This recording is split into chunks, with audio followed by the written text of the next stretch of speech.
வாக்களிப்பீர். உதயசூரியன். மதச்சார்பற்ற முற்போக்கு கூட்டணியில் இடம்பெற்றுள்ள பல்வேறு கட்சிகளை சார்ந்திருக்கக்கூடிய நம்முடைய வெற்றி வேட்பாளர்கள் ஆதரித்து நடைபெறக்கூடிய இந்த மாபெரும் பிரச்சார பொதுக்கூட்டத்திற்கு தலைமையேற்றுள்ள மாவட்ட கழகத்தினுடைய மத்திய மாவட்ட கழகத்தினுடைய செயலாளர் மாண்புமிகு அமைச்சர் நாசர் அவர்களே,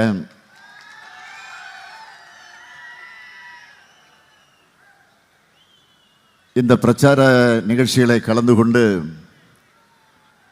சிறப்பித்துக் கொண்டிருக்கக்கூடிய நாடாளுமன்ற உறுப்பினர் நம்முடைய பெருமதிப்பிற்குரிய திராவிட ஆழ்வார் ஜெகத் ரட்சகன் அவர்களே, மாவட்ட கழகத்தினுடைய செயலாளர்கள் சந்திரன் அவர்களே, ரமேஷ் பாபு அவர்களே, தோழமை கட்சிகளின் மாவட்ட கழக செயலாளர்களே, பொறுப்பாளர்களே, ஒருங்கிணைந்த திருவள்ளூர் மாவட்ட கழகத்தினுடைய பல்வேறு பொறுப்புகளில் இருந்து பணியாற்றி கொண்டிருக்கக்கூடிய கழகத்தின் காவல் அரணாக விளங்கிக் கொண்டிருக்கக்கூடிய செயல் வீரர்களே, மதச்சார்பற்ற முற்போக்கு கூட்டணியில் இடம்பெற்றுள்ள தோழமை கட்சிகளை சார்ந்திருக்கக்கூடிய தோழர்களே, நண்பர்களே, நம்முடைய கழகத்தின் துணை அமைப்புகளாம் தொழிலாளர் அணி, தொண்டரணி, மாணவர் அணி, மகளிர் அணி, இளைஞர் அணி, இலக்கிய அணி, விவசாய அணி போன்ற பல்வேறு அணிகளை காத்து வரக்கூடிய அமைப்பாளர்களே, துணை அமைப்பாளர்களே, தலைமை கழகத்துடைய நிர்வாகிகளை, பத்திரிகை மற்றும் ஊடகத்துறை சார்ந்திருக்கக்கூடிய நண்பர்களை, அன்புக்குரிய பெரியோர்களே, வணக்கத்திற்குரிய தாய்மார்களே, பேரன்பிற்குரிய வாக்காளர் பெருமக்களே, என் உயிரோடு கலந்திருக்கக்கூடிய தலைவர் கலைஞர் அவர்களின் உயிரினும் உயிரான அன்பு உடன்பிறப்புகளே, உங்கள் அனைவருக்கும் என்னுடைய அன்பான வணக்கம். தமிழ்நாட்டினுடைய வடக்கு வாசலாக இருக்கிற திருவள்ளூருக்கு நான் வந்திருக்கிறேன். தமிழ்நாட்டின் தொழில் வளர்ச்சிக்கு எடுத்துக்காட்டா இருக்கக்கூடிய தொழிற்சாலைகள் நிறைந்த இந்த பகுதிக்கு நான் வந்திருக்கிறேன். வளர்ந்து வரும் நகரங்களும் அழகிய கிராமங்களும் ஒன்று சேர்ந்திருக்கக்கூடிய இந்த திருவள்ளூருக்கு அடுத்த கட்ட வளர்ச்சிக்காக உங்ககிட்ட வாக்கு கேட்டு வந்திருக்கிறேன். தமிழ்நாடு எப்பவுமே தனித்துவமான மாநிலம். அதற்கு காரணம் நம்ம திராவிட முன்னேற்ற கழகம். உங்களுக்கெல்லாம் நல்லா தெரியும்,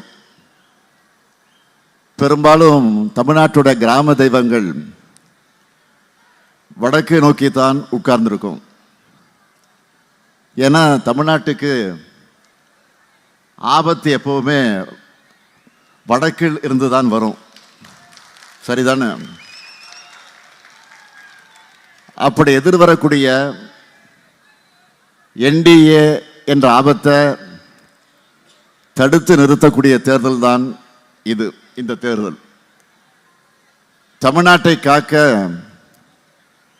நீங்கள் எல்லாம் தயாரா? சத்தமா தான் சொல்லுங்களேன். தயாரா? டெல்லிக்கு கேட்கணும் சத்தமா. ஓராண்டுக்கு முன்னாடி இதே திருவள்ளூரில் நின்றுதான் ஒன்றிய பாஜக அரசை நோக்கி எத்தனை ஏவல் அமைப்புகளை வேண்டுமானாலும் துணைக்கு அழைச்சிக்கிட்டு வாங்க, தமிழ்நாடு என்றைக்குமே டெல்லிக்கு அவுட் ஆஃப் கண்ட்ரோல் தான் சவால் விட்டேன்.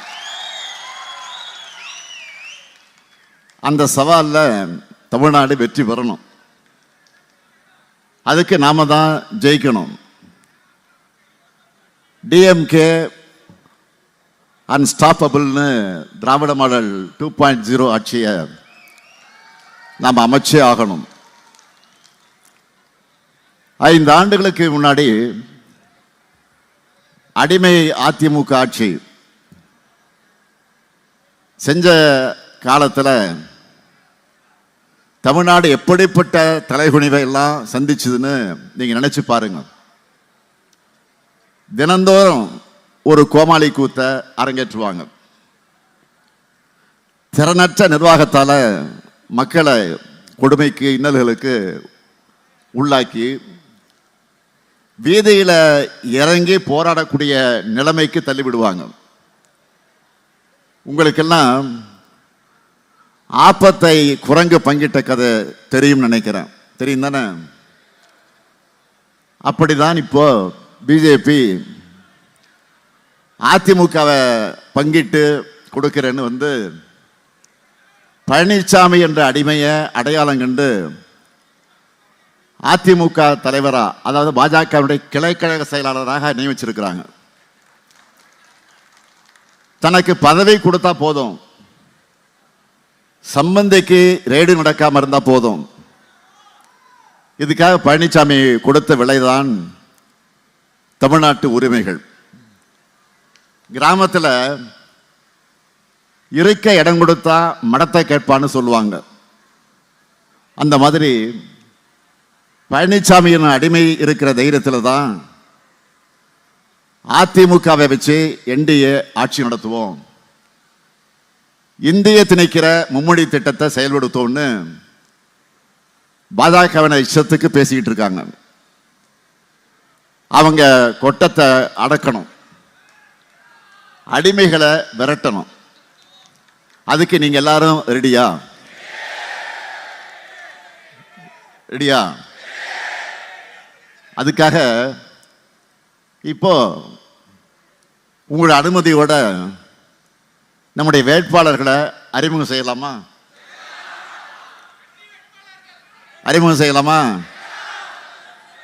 முதல்ல ஆவடி சட்டமன்ற தொகுதி. ஹலோ, கொஞ்சம் முன்னாடி வாங்க. ஆவடி சட்டமன்ற தொகுதி நமது வெல்லும் வேட்பாளர் சாமு நாசர் அவர்கள் இளைஞரணி காலத்திலிருந்து என் கூடவே பயணிக்கிறவர். நம்முடைய திராவிட மாடல் ஆட்சியில் சிறுபான்மையின நலத்துக்கும் வெளிநாடு வாழ் தமிழர்களுடைய நலத்துக்கும் பல்வேறு திட்டங்களை உருவாக்கி நம்முடைய ஆட்சிக்கு பெருமை சேர்த்த அமைச்சர். அவருக்கு நீங்கள்லாம் உதயசூரியன் சின்னத்தில் ஆதரவு தரணும். அடுத்து, ஹலோ, கொஞ்ச நேரம் நில்லுங்க. ஒரு 10 நிமிஷம் நிற்க முடியாதா? நான் எவ்வளோ நேரம் நின்று பேசுகிறேன். அடுத்து திருவள்ளூர் சட்டமன்ற தொகுதி.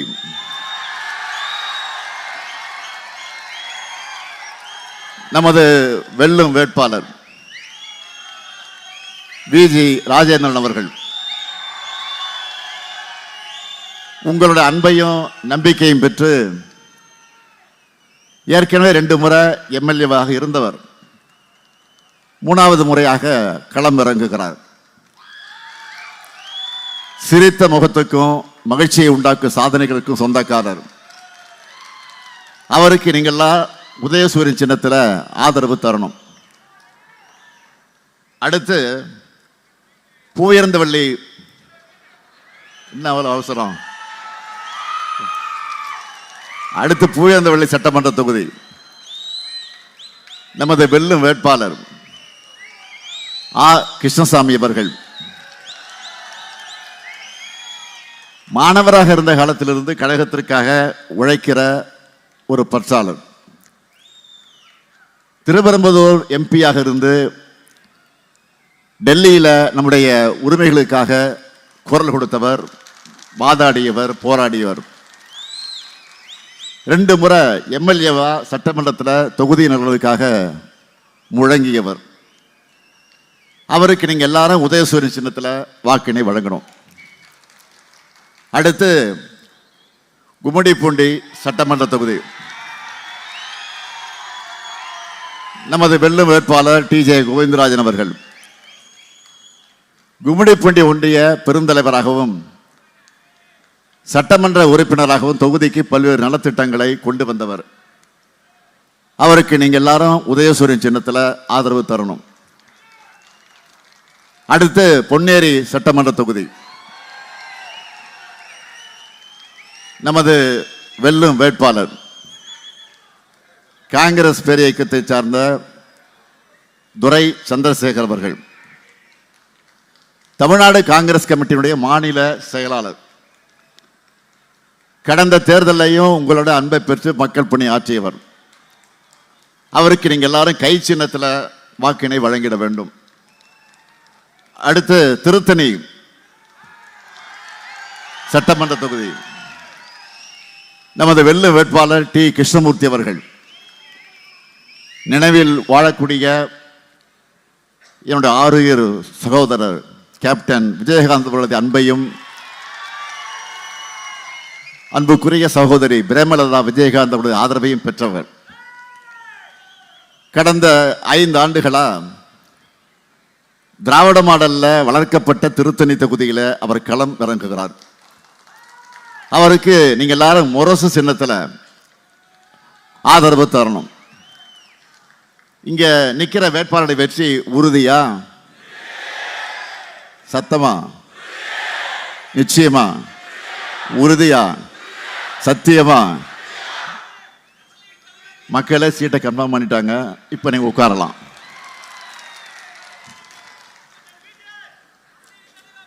இந்த வேட்பாளர்களுக்கு நீங்க செலுத்துகிற வாக்கு என்பது டெல்லி ரிமோட் கண்ட்ரோலுக்கு இங்க சிக்னல் கிடைக்காது. கண்டிப்பா என்டிஏவுக்கு நோ என்ட்ரி தான் என்பதை காட்டணும். அப்போதான் நம்முடைய திராவிட மாடலில் செஞ்சிருக்கக்கூடிய திட்டங்கள் எல்லாம் தடை இல்லாமல் கிடைக்கும். கூவத்தூர்ல தவழ்ந்து ஊழல்ல திளைச்சி உரிமைகளை தொலைச்சி தமிழ்நாட்டை நாசப்படுத்தின பழனிசாமி ஆட்சியில் என்ன வளர்ச்சி பெற்றது? 0.07 0.07 தான், 0.7 தான் விழுக்காடு வளர்ச்சி. அதாவது வளர்ச்சியே நின்று போச்சு. ஆனா இன்றைக்கு 11.19 விழுக்காடு வளர்ச்சி. இந்தியாவுக்கே ரோல் மாடல். இது தமிழ்நாடுன்னு தலை நிமிர்ந்து கம்பீரமாக சொல்லக்கூடிய அளவுக்கு ஏராளமான திட்டங்களை நிறைவேற்றிக்கிட்டு இருக்கிறோம். நம்முடைய திராவிட மாடல் அரசோட திட்டங்களை பட்டியலிட்டு சொல்ல ஆரம்பிச்சேன்னா உங்களுக்கு ஒரு சந்தேகம் வந்துடும். என்னடா தேர்தல் பிரச்சாரத்துக்கு வந்த ஸ்டாலின் சாதனை விளக்க பொதுக்கூட்டம் மாத்திட்டாருன்னு நினைப்பீங்க. அந்த அளவுக்கு நாள் முழுக்க சொல்லிக்கிட்டே இருக்கலாம். முதல் நாள் ஆட்சிக்கு வந்து முதல் கையெழுத்து என்ன போட்டேன்? மகளிர் எல்லாரும் விடியல் பயணம் செய்யலாம் ஆரம்பிச்சிட்டோம். பூண்டியிலிருந்து திருவள்ளூருக்கு வந்து காய்கறி விற்கணும். ஊத்துக்கோட்டையிலிருந்து ரெட்டில்ஸுக்கு வேலைக்கு போகணும். திருப்பாச்சூர்ல இருந்து திருத்தணியில் இருக்கிற சொந்தக்காரங்க வீட்டுக்கு போகணும். தாமரை பாக்கத்திலிருந்து ஆவடி அம்பத்தூருக்கு கம்பெனிகளுக்கு வேலைக்கு போகணும். எந்த பயணமாக இருந்தாலும் பெண்கள் நினைச்ச உடனே புறப்பட்டு போயிட்டே இருக்கலாம். பஸ்ஸுக்கு மாசம் 1000 அல்லது 1500 ரூபாய் ஆகணும். வீட்டிலே முடங்கி இருந்தவங்க கூட தன்னுடைய வாய்ப்புகளை தேடி பொருளாதார சுதந்திரத்தோடு பயணிக்க ஆரம்பிச்சுட்டாங்க. அடுத்து மகளிர் உரிமை தொகையை கொடுத்து அவங்க தேவைகளுக்கு சப்போர்ட் பண்ண ஆரம்பிச்சோம். பெண்கள் எல்லாரும் எங்க அண்ணன் ஸ்டாலின் கொடுக்கிற சீர்னு அந்த உரிமையை பெருமையோடு எடுத்துக்கிட்டாங்க. இதெல்லாம் பழனிசாமிக்கு பர்னால் தடவுற அளவுக்கு எரிச்சலை கொடுத்துச்சு. இந்த திட்டங்களையும் பயனுடைய பெண்களையும் கொச்சைப்படுத்தி பேசினார். அதுக்கான பரிசு தான் 10 தோல்வி பழனிசாமி என்ற பட்ட பெயரோடு இப்ப இருக்காரு. அந்த பேரை 11 தோல்வி பழனிசாமின்னு அப்கிரேட் பண்ணிடலாமா? வாய் கொழுப்போடு அசிங்கமா அவதூறா பேசிட்டு இருக்கிறாரு. ஒரு காமெடியில வரும், நகைச்சுவை காட்சி டைலாக் வரும், அடிச்சு கேட்டா கூட சொல்ல மாட்டான்னு. அது மாதிரி எவ்வளவு முறை நம்ம கேட்டாலும் அவங்க அரசு செஞ்ச சாதனைகளை சொல்லவே இல்லை இது வரைக்கும். ஆனா உங்க முன்னாடி நின்றுட்டு இருக்கக்கூடிய இந்த ஸ்டாலின் கம்பீரமா சாதனைகளை புள்ளி போறதோடு சொல்றான். எல்லாவற்றையும் தரவுகளோட சொல்ல முடியும். நான் முதல்வன், மக்களை தேடி மருத்துவம், இன்னுயிர் காப்போம் நம்மை காக்கும் 48, புதுமை பெண், தமிழ் புதல்வன், அண்ணல் அம்பேத்கர் தொழில் முன்னோடிகள் திட்டம், கலைஞர் கனவு இல்லம், தாய் மாணவ திட்டம், இன்னும் நிறைய இருக்கு. ஏராளமான திட்டங்களை செயல்படுத்திக்கிட்டு இருக்கிறோம். இதெல்லாம் மாநில அளவில் திட்டங்கள். இந்த திருவள்ளூர் மாவட்டத்துக்கு செய்யப்பட்டிருக்கக்கூடிய திட்டங்களை மட்டும் தலைப்புச் செய்திகளாக சொல்ல வேண்டும் என்றால், திருவள்ளூர்ல புதிய பேருந்து நிலையம், திருத்தணியில புதிய பேருந்து நிலையம், குத்தம்பாக்கத்தில் புதிய பேருந்து நிலையம், சின்ன நுளம்பூரில் உயர்மட்ட பாலம், 173 கோடி ரூபாயில பெரியபாளையம் பவானியம்மன் கோயில் திருக்கோயில் திருப்பணிகள், 183 கோடி ரூபாயில திருத்தணி சுப்பிரமணிய சாமி கோயில் திருப்பணிகள், 52 கோடி ரூபாயில திருவேற்காடு கருமாரியம்மன் கோயில் திருப்பணிகள், 18 கோடி ரூபாயில சிறுவாபுரி பாலசுப்ரமணிய சாமி கோயில் திருப்பணிகள், மாநல்லூர்ல மின் வாகன பூங்கா, திருவொற்றியூர்ல கடற்கரை மேம்பாட்டு பணிகள், பூந்தமல்லியில அதிநவீன திரைப்பட நகரம், கவரப்பேட்டை சத்தியவேடு சாலை பணிகள், திருவள்ளூர்ல தமிழ்நாடு அறிவுசார் நகரம், திருவொற்றியூர்ல புதிய மீன்பிடி துறைமுகம், பொன்னேரி கவரப்பேட்டை இடையே ரயில்வே மேம்பாலம், பல்வேறு சாலை மேம்பாட்டு பணிகள், 60 சிறு பாலங்கள் அமைச்சிருக்கிறோம். அம்பத்தூரில் தொழிலாளர் தங்கக்கூடிய விடுதி, திருமணிசை துணைநகர திட்டம், 78 மருத்துவ உட்கட்டமைப்பு வசதிகள், 800 சிறப்பு பொருளாதார மண்டலத்தில் அனல் மின் நிலைய பணிகள் 18,000 கோடி ரூபாய் மதிப்பீட்டில் நடந்துகிட்டு இருக்கு. திருவள்ளூர் அரக்கோணம் சாலை 4 வழி சாலையாக ஆக போகுது. திருத்தணி அரசு மருத்துவமனை தரம் உயர்த்தப்பட்டிருக்கு. விரைவில் தொடங்க போகிற பூந்தமல்லி போரூர் மெட்ரோ. இப்படி எல்லாருக்கும் எல்லாம் கிடைக்கணும். தமிழ்நாடு முழுக்க பரவலாக்கப்பட்ட வளர்ச்சியை ஏற்படுத்தி இருக்கிறோம். தலைவர் கலைஞர் எனக்கு சொல்லிக் கொடுத்ததெல்லாம் உழைப்பு உழைப்பு உழைப்பு. உண்மையா உழைச்சா ஊரே ஏத்தி வச்சு கொண்டாடும். இதுதான் நான் கத்துக்கிட்ட பாடம். நீங்க தினமும் டிவி பார்க்குறீங்க, செய்திகள்லாம் பார்த்துக்கிட்டு இருக்கிறீங்க. முதலமைச்சர் ஸ்டாலின் தலைமைச் செயலகத்தில் இந்த திட்டத்தை தொடங்கி வச்சார்னு காலையில் செய்தி போட்டா, மாலையில் இந்த திட்டத்தை மதுரையில் தொடங்கி வைக்கிறார்னு செய்தி வரும். இப்படி தமிழ்நாட்டோட குறுக்கு நெடுக்கும் உழைப்பால அளந்து தமிழ்நாட்டில் இருக்கிற ஒவ்வொருத்தருக்கும் என்னென்ன தேவை என்பதை மைக்ரோவெல்ல கவனித்து செயல்படுத்தி இருக்கிறேன். அதுதான் உங்க முன்னாடி நிற்கிற முத்துவேல் கருணாநிதி ஸ்டாலின். திருவள்ளூர் மாவட்டத்துக்கு போறேன்னு சொன்ன உடனே எனக்கு முதல்ல நினைவுக்கு வந்த பேர் என்ன தெரியுமா? டானியா. ஆசாருக்கு தெரியும். இப்போ கூட 2 நாளாக டிவியில் போட்டுட்டு இருக்காங்க, சோசியல் மீடியாலையும் பார்த்தேன். அரிய வகை முகச்சிதைவு நோயால் பாதிக்கப்பட்ட குழந்தை டானியா என்கிற சிறுமி ஆவடி வீராபுரத்தில் இருக்காங்க. அந்த குழந்தைய என் குழந்தை மாதிரி கவனித்து ஒரு பெரிய ஆப்ரேஷன் செஞ்சு அவங்க முகத்தில் அழகான புன்னகை தூண்டுவதை பார்த்து பார்த்து இன்றைக்கு நான் மகிழ்ச்சி அடைஞ்சிட்டு இருக்கிறேன். இங்கே இருக்கார நம்முடைய நாசர், அவருக்கு எத்தனை முறை அந்த குழந்தையை பற்றி ஃபோன் செஞ்சு விசாரிச்சுப்பேன், அவருக்கு தெரியும். அந்த குழந்தை நான் படித்து டாக்டராகி என்ன மாதிரி இருக்கக்கூடியவங்களுக்கு இலவசமாக சிகிச்சை அளிப்பேன்னு சொன்னபோது நான் அடைந்த மகிழ்ச்சிக்கு அளவே இல்லை. எல்லாருக்கும் எல்லாம் அனைவருக்கும் சமம்னு வாய் வார்த்தைக்காக சொல்றவன் இல்லை இந்த ஸ்டாலின். கடையனுக்கும் கடைத்தேட்டம்னு செயல்களால் காமிக்கக்கூடியவன். அதே போல ஆவடி பருத்திப்பட்டில் நரைக்கூற சமூகத்தை சார்ந்த திவ்யா, பிரியா, தர்ஷினி என்ற 3 மாணவிகள், பள்ளியில் படிச்சுட்டு இருக்கக்கூடிய மாணவிகள். அவங்க படிக்கக்கூடிய பள்ளிகளில் அவங்க சந்திக்கக்கூடிய பாகுபாடு இதெல்லாம் சொல்லி ஒரு வீடியோ போட்டிருந்தாங்க. நான் சோஷியல் மீடியாவில் பார்த்தேன். சமூகத்தோட இந்த மனநிலையை உடைக்கணும்னு அப்பவே நினைச்சேன். உடனே நாசரை கூப்பிட்டேன், விசாரித்தேன். அவங்க வீட்டுக்கே நேராக போனேன்.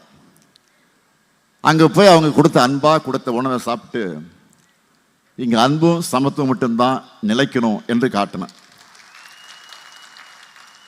இப்படி ஒவ்வொரு செயலையும் நம்ம தமிழ்நாட்டை முன்னோக்கி அழைச்சிக்கிட்டு போகணும் தான் போராடிக்கிட்டு இருக்கிறேன். ஆமாம், போராடுறேன், தொடர்ந்து போராடுவேன், போராடி கொண்டு தான் இருப்பேன், போராடிட்டு தான் நான் சாவேன். ஏன்னா தமிழ்நாடாக இருக்கிறதே பலருக்குடைய கண்ணை உறுத்துது. ஒன்றிய அரசுடைய ஏஜென்ட்டா தமிழ்நாட்டில் ஏட்டைக்கு போட்டிக்கு அரசாங்கம் நடத்தலாம்னு நினைச்சு ஒருத்தர் வந்தார். யாரு? ஆளுநர் ரவி. இனிமே இந்த மாநிலத்தை தமிழ்நாடுன்னு அழைக்கக்கூடாது, தமிழகம்னு தான் சொல்லணும் அப்படின்னு சொன்னார். பல ஆண்டு காலமாக போராடி தியாகி சங்கரலிங்கம் அவர்கள் உண்ணாவிரதம் இருந்து உயிர் கொடுத்து நிறைவேறாத கோரிக்கையை தமிழனை தலைமகனாக வந்த நம்முடைய பேரறிஞர் அண்ணா தான் நம்முடைய தாய்க்கு தமிழ்நாடுன்னு பெயர் சுட்டி நிறைவேற்றினார். இதை நாம் விட்டு கொடுக்க முடியுமா? விட்டு கொடுத்தா நம்மளாம் தமிழர்கள் தானா? தமிழ்நாடு சொல்லக்கூடாதுன்னு சொன்னது RN ரவி என்ற தனி நபருடைய குரல் மட்டும் அல்ல, அது பாஜகவினுடைய குரல். பின்னால் இருந்து இயக்கக்கூடிய RSSின் குரல். அது மட்டுமல்ல, பாஜக என்னெல்லாம் பேசுனாங்க. தமிழ்நாடு பேரை மட்டும் இல்லை, நாங்கள் நினைச்சா தமிழ்நாட்டையே 2ஆக உடைப்போம், அந்த பவர் எங்களுக்கு இருக்குன்னு திமிரா பேசுனாங்க. சவால் விட்டு சொல்றேன், இந்த ஸ்டாலின் உயிரோடு இருக்கிற வரைக்கும், திமுக இருக்கிற வரைக்கும் தமிழ்நாட்டை உங்களால் தொட்டு கூட பார்க்க முடியாது. தைரியம் இருந்தா தமிழ்நாட்டுக்கு தட்சிண பிரதேசம் பேர் வைப்போம்னு சொல்லுங்க பார்ப்போம். எல்லாரும் அடிமை சாமி மாதிரி வாய் மூடிக்கிட்டு இருக்க மாட்டோம். நாங்கெல்லாம் சுயமரியாதைக்காரங்க. இப்போ தேர்தலுக்கு அந்த பாஜக தமிழ்நாட்டில் இப்ப என்ன பேசுறாங்க? அதிமுக வெற்றி பெற்றாலும் அது NDA கூட்டணி அரசாகத்தான் இருக்கும். மும்மொழி கொள்கையை கொண்டு வருவோம்னு பேசிட்டு இருக்காங்க. யாரோ ஒருத்தர் வாய் தவறி பேசிய பேச்சல்ல இது.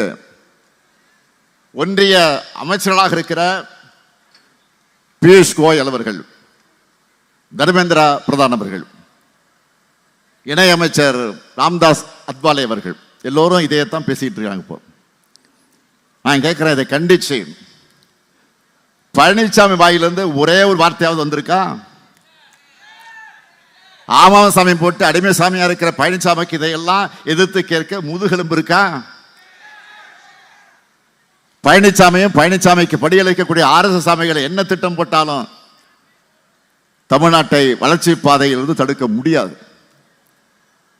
தமிழ்நாட்டோட அடுத்த கட்ட வளர்ச்சிக்கு களம் இறங்கி இருக்கிறது யாரு? Super star. சூப்பர் ஸ்டார் யாரு?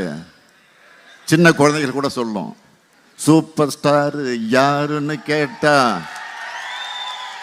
சின்ன குழந்தைகள் கூட சொல்லும். தேர்தல் அறிக்கையும் சொல்லும். தான் தேர்தல் அறிக்கை தான் சூப்பர் ஸ்டார். இப்போ நமக்கு இதில் என்னென்ன ஹைலைட் மட்டும் சொல்றேன். இங்க இருக்கக்கூடிய மகளிரை கேட்கிறேன். உங்க அண்ணன் இந்த ஸ்டாலின் கொடுக்கிற இப்ப கொடுக்க போற கூப்பன் எவ்வளவு?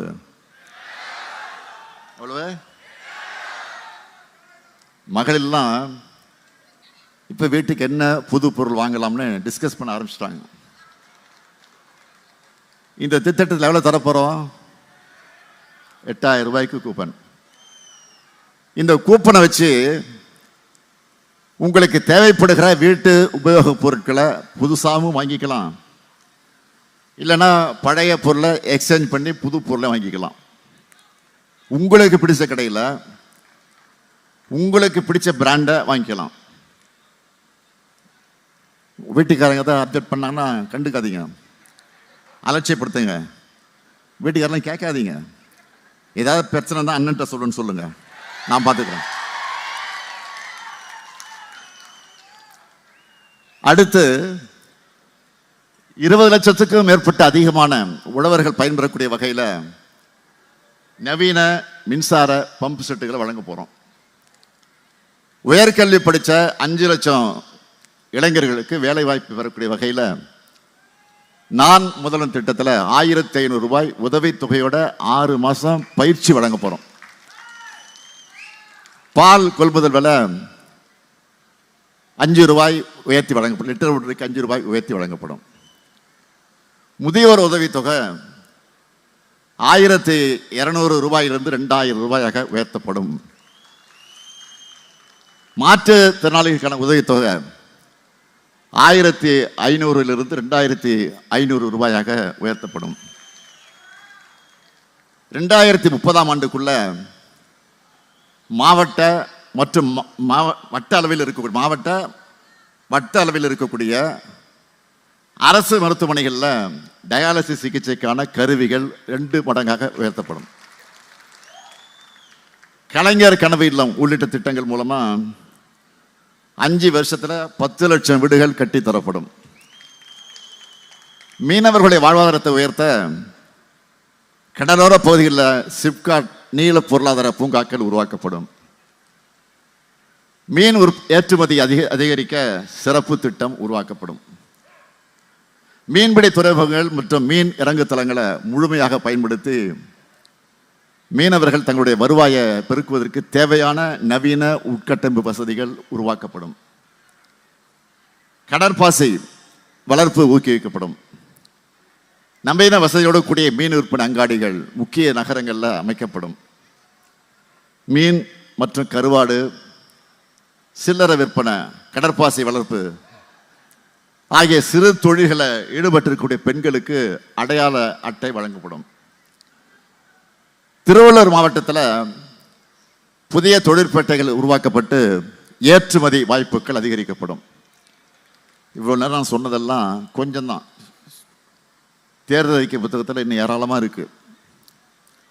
இன்றைக்கு நம்ம திராவிட மாடல் ஆட்சியில் வடக்கு வாழுகிறது தெற்கு தேய்கிறது என்று இருந்த நிலையை மாற்றி தெற்கு தான் இந்தியாவுக்கே வழிகாட்டுது என்ற நிலையை உருவாக்கி இருக்கிறோம். அப்படி வழிகாட்டுகிற தெற்க ஒன்றிய அரசு வஞ்சிக்கலாமா? ஒரு பக்கம் சிறப்பு திட்டங்களை தர மறுக்கிறாங்க, நிதியை தர மாட்டாங்க, வர்ற தொழிற்சாலையை மிரட்டி வேறு மாநிலத்துக்கு மாற்றி விடுறாங்க.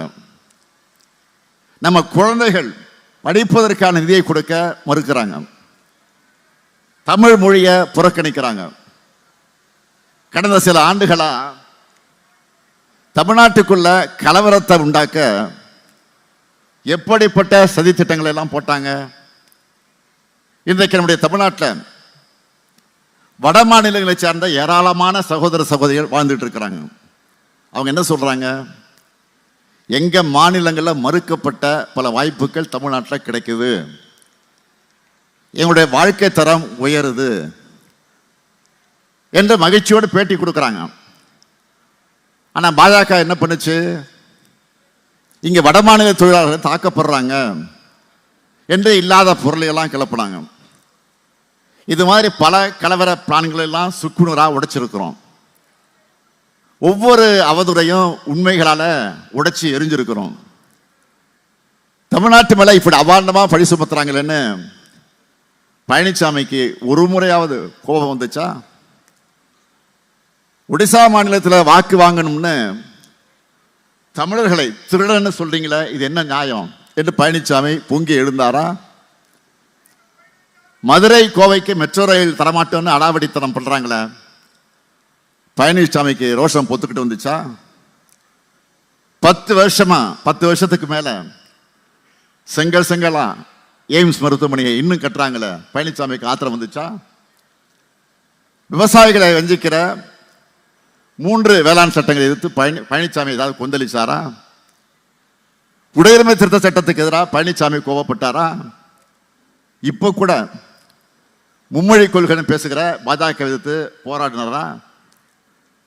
தமிழ்நாட்டை பாதிக்கக்கூடிய தொகுதி மறுசீரமைப்பை எதிர்த்து பழனிசாமி என்றைக்காவது குரல் கொடுத்திருக்கிறாரா?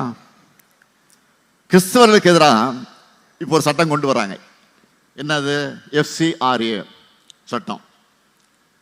அதை எதிர்த்து பழனிசாமி பொங்கி எழுந்தாரா? பொது சிவில் சட்டம்னு பேசுறாங்களே, அதை பழனிசாமி தட்டி கேட்டாரா? இப்படி தமிழ்நாட்டுக்காகவும் தமிழ்நாட்டு மக்களுக்காகவும் எந்த குரலையும் எழுப்பாம, எந்த முகத்தோட வெட்கம் இல்லாம வாக்கு கேட்டு வர்றார் பழனிசாமி. தமிழ்நாட்டுக்கு துரோகம் செஞ்சுட்டு இருக்கக்கூடிய பாஜகவுக்கு பல்லக்கு தூக்குகிறீங்கள பழனிசாமி அவர்களே, மாண்புமிகு எதிர்கட்சி தலைவர் பழனிசாமி அவர்களே, கொஞ்சமாவது சூடு சொரண சுயமரியாதை இருக்க வேண்டாமா உங்களுக்கு?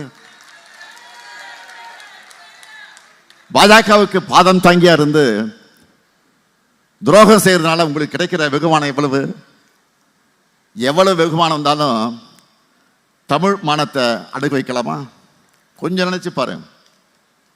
பழனிசாமி தமிழ்நாட்டை ஆட்சி செய்த 4 ஆண்டுகள் என்பது ஊழல்களும் மக்கள் விரோத நடவடிக்கைகளும் நிறைந்த ஒரு ஆட்சி காலமாக இருந்தது. சுருக்கமாக சொல்லணும்னா அவருடைய ஆட்சியில் அடையாளங்கள் என்னென்ன தெரியுமா? பொல்லாத ஆட்சிக்கு பொள்ளாச்சியே சாட்சி, துப்புக்கட்ட ஆட்சிக்கு தூத்துக்குடியே சாட்சி, கொடூரமான ஆட்சிக்கு கொடநாடே சாட்சி, கேடுகட்ட ஆட்சிக்கு சாத்தான்குளமே சாட்சி. எல்லாமே நெகட்டிவாக தான் இருந்துச்சு. தவறுக்கு மேல தவறுகளை செஞ்ச பழனிசாமி தன்னுடைய தவறுகளிலிருந்து தப்பிக்க சரண்டரான இடம்தான் பாஜகவுடைய வாஷிங் மிஷின். தன்னுடைய தவறுகளிலிருந்து தப்பிக்க அவர் கொடுத்த விலைதான் தமிழ்நாட்டுடைய உரிமைகள். அதிமுகவுக்கு விழக்கூடிய ஒவ்வொரு வாக்கும் மறந்துடாதீங்க, அது பிஜேபிக்கு விடுகிற வாக்கு. தமிழ்நாட்டுடைய வளர்ச்சிக்கு விழக்கூடிய தடை கற்களது. எனவே தமிழ்நாட்டை வட்டமிடும் பாஜக எனும் பருந்த விரட்டி அடிக்கணும். அதனால தான் நடக்கிற இந்த தேர்தலை பொறுத்த வரைக்கும் நான் சொல்றது தமிழ்நாடு வெர்சஸ் என்டிஏன்னு அழுத்தமாக சொல்லிட்டு இருக்கிறேன். தமிழ்நாட்டுக்கு துரோகம் செய்யும் 10 தோல்வி பழனிசாமிக்கு 11வது தோல்வியை கொடுத்து விரட்டணும். டபுள் இன்ஜின் டப்பா இன்ஜின் சொல்லிக்கிட்டு இருக்கிற டெல்லியோட கண்ட்ரோலுக்கு அடிமையில் இருக்கக்கூடியவர்கள் ஆளக்கூடாது. எனவே தமிழ்நாடு வெளில நம்முடைய மதச்சார்பற்ற முற்போக்கு கூட்டணி வேட்பாளர்களை நீங்க வெற்றி பெற வைக்கணும். அதுக்கு ஆவடி தொகுதியில் நாசர் அவர்களுக்கும், திருவள்ளூர் தொகுதியில் பிஜே ராஜேந்திரன் அவர்களுக்கும், கும்மிடிப்பூண்டி தொகுதியில் கோவிந்தராஜன் அவர்களுக்கும், பூயிரந்தவள்ளி தொகுதியில் கிருஷ்ணசாமி அவர்களுக்கும் வெற்றி சின்னமாம் உதயசூரியன் சின்னத்தில் ஆதரிக்கணும். அதே போல பொன்னேரி தொகுதியில் துரை சந்திரசேகர் அவர்களுக்கும் கை சின்னத்தில் ஆதரிக்கணும். திருத்தணி தொகுதியில் கிருஷ்ணமூர்த்தி அவர்களுக்கு முரசு சின்னத்தில் வாக்களிக்கணும். கணக்கு போட்டு காய்களை நகர்த்துறவங்க ஒன்று தெரிஞ்சுக்குங்க, தமிழ்நாட்டுடைய கணக்கு அது மக்களுடைய கணக்கு என்னைக்குமே தப்பாது. பாஜகவின் ஆணவத்துக்கும் அதிமுகவுடைய துரோகங்களுக்கும் ஒரு சேர முடிவு எழுதுவோம். தலை நிமிர்ந்த தமிழ்நாடு வளம் பெற நல்லாட்சி தொடர்ந்திட வெல்வோம் ஒன்றாக, வெல்வோம் ஒன்றாக, வெல்வோம் வெல்வோம் வெல்வோம். தமிழ்நாடு வெல்லட்டும். நன்றி, வணக்கம்.